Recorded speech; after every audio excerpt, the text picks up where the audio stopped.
Mwiriweho neza, amahoro y'Imana abe kuri mwe mwese. Nk'ibisanzwe rero uyu ni wa mwanya wacu mwiza wahariwe wo kukugezaho ubusobanuro bw'amazina.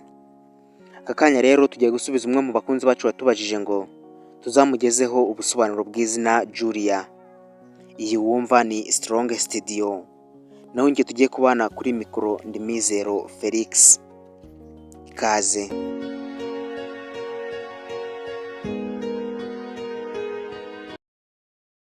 Izina Julia rifite inkomoko mu rurimi rw'Ikilatini ku izina Julius, rikaba ryari izina ry'umuryango uzwi cyane mu Butaliyani bwa kera, Ancient Rome. Aha rero nkaba nakubwira izina Julius Caesar. Ibi ngibi rero ni ibisobanuro by'ingenzi kuri Julia, bivuga ufite ubwiza n'ubwitonzi, ukomoka ku muryango w'icyubahiro, ufite umutima mwiza kandi wicisha bugufi. Dore rero imwe mu miterere iranga ba Julia. Bamenyereweho nko kugira urukundo n'impuhwe. Akenshi ni abantu batuje, batekereza cyane mbere yo gufata ibyemezo.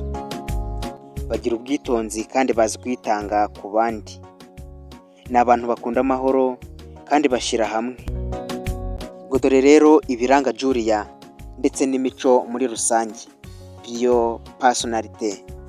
Izina Julia rirakundwa cyane cyane mu bihugu byinshi ndetse no ku isi muri rusange. Aha nakubwira ku mugabane w'i Burayi ndetse no muri Amerika. Mu Kinyarwanda rero izina Julia nubwo atari izina ry'umuco gakondo, ariko rikoreshwa cyane n'abantu benshi kandi rifite isura nziza. Dore rero ibinyamakuru cyangwa se indirimbo zishobora gukoreshwamo iri zina. Izina Julia rero ryagiye rikoreshwa mu ndirimbo, mu buvanganzo ndetse no mu nkuru z'urukundo, nk'ikirango cy'umukobwa mwiza w'intwari cyangwa w'urukundo nyarwo. Ngaya rero ngubwo ubusobanuro bw'izina Julia. Nawe niba ari izina yifuza ko tugusobanurira, twandikira aho hasi muri komenti maze tuzarigusobanurire. Hagati aho rero kora subscribe niba utarayikora, kugira ngo utazajya ucikwa n'ibyiza nk'ibi ngibi tuba tubagezaho umunsi ku wundi. Kandi iyi video nuza kubona uyikunze, uze gukanda like kandi ntiwibagirwe kuyisharinga inshuti zawe. Ndagushimiye cyane wowe twari kumwe muri iki kiganiro kandi nkwifuriza kugira amahoro y'Imana. Bye.